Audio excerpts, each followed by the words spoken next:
Chayei Sarah talks about the death of Sarah. Why is it called Chayei Sarah? Where do we see her life in the Parsha?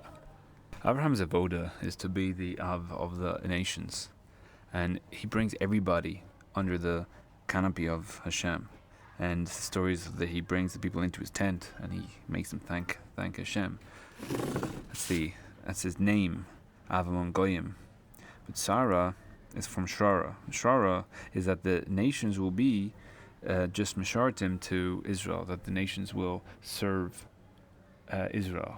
And that Sarah's avodas Hashem is to bring out the yechtos of the Jews amongst the Goyim. So therefore Abraham's the father of many nations from Ishmael and the children he has at the end of the Parsha, whereas Sarah's only the mother of Yitzchak, and that she removes Yishmael away from Yitzchak because there's a specialness in the Jews that she's not giving the hashpah to everybody, but only giving it into the Jews. So we see, just like in Gan Eden, is not something extra to this world, but a higher revelation of your actions in this world. So here, everything you do is in Hester, and in the next world, it comes to Giloi. So only after Misa do the actions of Hester come into Giloi. So therefore, Sarah's life, her life was not in Giloi while she was alive, and as a tzaddikim are chayim even after they're dead. So therefore, the chayim, when it comes to the Giloi, therefore only in this parsha we see the life of Sarah. So in the first we have the cave of Machpelah, which is where Adam and Chava are buried.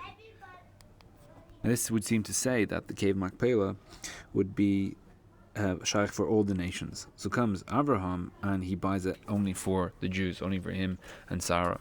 And then Yitzchak and Rivka, only with the Jews are in there. So Abraham's taken it from the all the nations and gone specifically into only the Jewish people, and that's coming from the koyach of Sarah. So that's again the giloi of her avoda is coming in only after she is nifteres. Then we see that even nations that are close to Abraham, then we see the difference between the Jews and other nations, where Abraham will not take the son of Eliezer, even though they're shaykh to each other and they're learning Torah from him, because the difference between the Aror and the Baruch, and that the Jews are different to even nations that are close. And then we see at the end, Abraham has many more children, but he gives everything he has to Yitzchak, and that these levels of hashpah only on the Jews really only come out in Abraham after Sarah is dead. So therefore we see the Chayei Sarah Davka in this parsha, where her avodas Hashem comes out into the Giloi.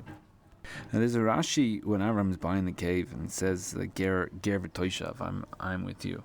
Now Ger v'toishav can't be a ger and a toishav. So Rashi says, I'll be a ger if you want to sell me the land. If you're not a ger, then I'm going to take it. I'm a toishav here. I live here. This is my land, and God said I will give it to your seed after you, and therefore I'm going to take it. Now, this doesn't make any sense, because if he owns the land, why is he buying it? And if he doesn't own the land, because it says I will give it to your seed, so he doesn't have it now. How can he have it here? Because in X hundred years, then it'll be his. How can he? What's the idea in which he's getting it? So again, here we see the Giloi of Sarah is that all the nations of the world are servitude to Israel, and the only reason that Bnei Chet own this land is because Abraham has to buy it off them. Now this is a very important portion in the Torah, because we learn kicha misadei Ephron, that the whole of Kedushin, which again comes into the relationship. What is a relationship? It's Kedushin.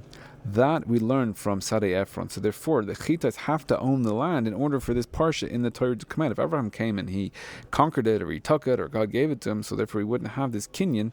The woman wouldn't be koine Merkesa if Abraham just comes. The woman would koine with barbarism.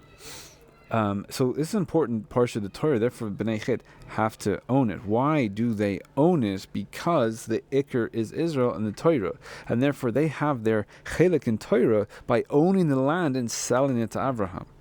Now, if they refuse to do that, and they refuse to have their chelik, so therefore their whole mitzias would be bottled in front of Abraham, and the whole reason they own it is in order to be megala this Torah. So therefore, if they don't want to do that, therefore the time will come for Abraham to own it, and the time of them owning it, because they have it now for this, because this is the point of them having it, to have that part in the Torah.